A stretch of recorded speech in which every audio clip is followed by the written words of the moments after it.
Cette semaine, on revient sur l'explosion qui est survenue à Beyrouth, la capitale du Liban, ce mardi, qui a fait, jusqu'à présent, c'est un bilan provisoire, mais on parle de plus de 135 morts, plus de 5 000 blessés et environ 300 000 sans-abri, c'est selon les dernières informations. On parle de tout ça avec Benoît Lapierre, notre politologue. Bonjour, Benoît. Bonjour, Émilie. Alors, on sait maintenant là, que les explosions proviennent d'un entrepôt d'engrais dans le port de la ville. Oui, en effet, il y a eu 2 déflagrations et ces explosions-là ont été causées par des entrepôts de nitrate d'ammonium qui totalisaient 2750 tonnes. On avait quand même des gros doutes avant à propos de ça à cause de la fumée qui se dégageait des explosions qui était de couleur orangée et ça, c'est typique de la combustion justement des engrais à base de nitrate qui crée du dioxyde d'azote, ça qui crée la fumée orange. Une chose qu'on a su récemment, c'est que ces entrepôts d'engrais-là étaient là depuis très longtemps et ça faisait 6 ans que les stocks d'engrais étaient là sans surveillance. Donc ça, c'est une des questions qu'il va falloir répondre. Comment ça que les produits potentiellement dangereux étaient là sans surveillance et sans l'entreposage adéquat? Parfait. Sinon, c'est aussi un accident là, qui est assez fréquent. C'est pas la première fois que ça arrive. Non, en fait, il y a des accidents d'explosion d'engrais depuis qu'on a commencé à en produire industriellement.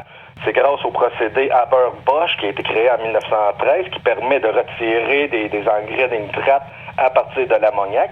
On a pris quelques années pour industrialiser le procédé et ensuite, des accidents ont déjà commencé à se faire.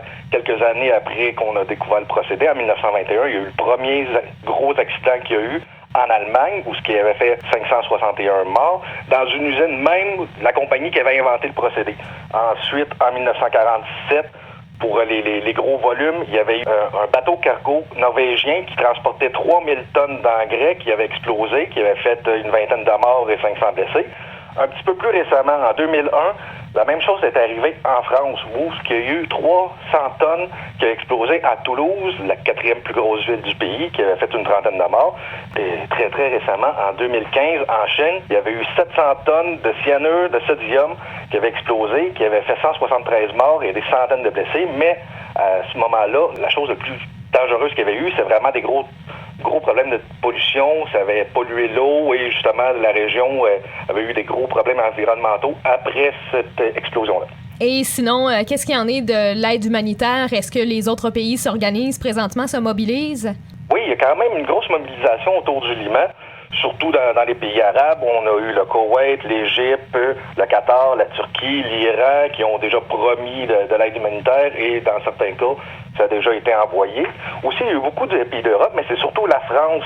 La France, ils ont un passé particulier avec le Liban. Pour ces raisons-là, Macron est très actif dans le dossier et en ce moment, il est même au Liban pour justement regarder la situation et apporter son aide logistique avec le matériel.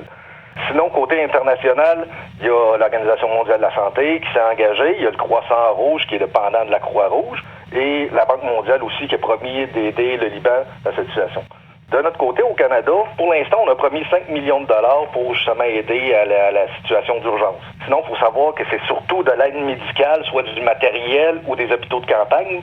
C'est surtout ça, pour l'instant, que l'aide humanitaire qui est en train d'arriver au Liban. Et on se parle beaucoup aussi là, de la situation au Liban en général, parce que c'est vraiment une catastrophe, en fait, dont le Liban n'avait pas besoin. Il y avait déjà beaucoup de problèmes avant ça. Là. Non, c'est ça. Le Liban n'avait vraiment pas besoin de ça en ce moment. Il faut se rappeler qu'à un certain moment de son histoire, le Liban, c'était vraiment considéré comme la Suisse du Moyen-Orient. C'est une grosse place financière et avec un pays quand même assez multiculturel. Il y a des sunnites, il y a des chiites, il y a des chrétiens et tout ce beau monde-là vivait quand même en harmonie. Jusqu'à temps que la guerre civile éclate entre 1975 et 1990, où cette guerre-là a quand même fait 200 000 morts. Depuis ce temps-là, le Liban s'est jamais relevé. Il y a la moitié de la population qui vit sous le seuil de la pauvreté et le taux de chômage est quand même assez élevé. On parle de 35 %. Avec tous ces troubles économiques-là, la dette a monté en flèche, il y a une grosse inflation et justement en mars dernier, le Liban a fait pour la première fois de son histoire un défaut de paiement, ce qui a entraîné une chute littéralement de sa monnaie. Avec tout ça, avec tous les troubles économiques qui arrivent, il y a beaucoup de pénurie d'électricité. J'avais vu un rapport qui disait que le Liban était rendu avec le 4e pire réseau d'électricité au monde. Il y a aussi la corruption qui se met de la partie. Selon le dernier rapport de l'ONU, il disait que le Liban était considéré comme le 42e État le plus corrompu au monde. Et justement, je pense que la chose la plus triste avec cette explosion-là, c'est qu'avec tous ces problèmes économiques-là, c'est que le port était vraiment un apport de monnaie, un apport d'activité économique dans le pays, qui était vraiment, c'était quasiment la seule chose qui marchait encore très bien dans le pays, vu qu'il est proche de d'autres pays où il pouvait faire la distribution des choses. Vu que le port a explosé, on perd cette activité économique-là, mais on perd aussi les entrepôts de nourriture qui servaient à alimenter la population. Tous ces entrepôts-là ont été ont explosé lors de la déflagration. Et là, on commence à avoir des craintes de pénurie alimentaire dans les prochains jours, semaines, justement parce que les stocks prévus pour les prochains jours ont disparu avec l'explosion. Oui, donc c'est vraiment une situation là, qu'on peut qualifier de catastrophique au Liban présentement. On va continuer de suivre tout ça. Benoît Lapierre, politologue pour notre chronique internationale. Merci beaucoup.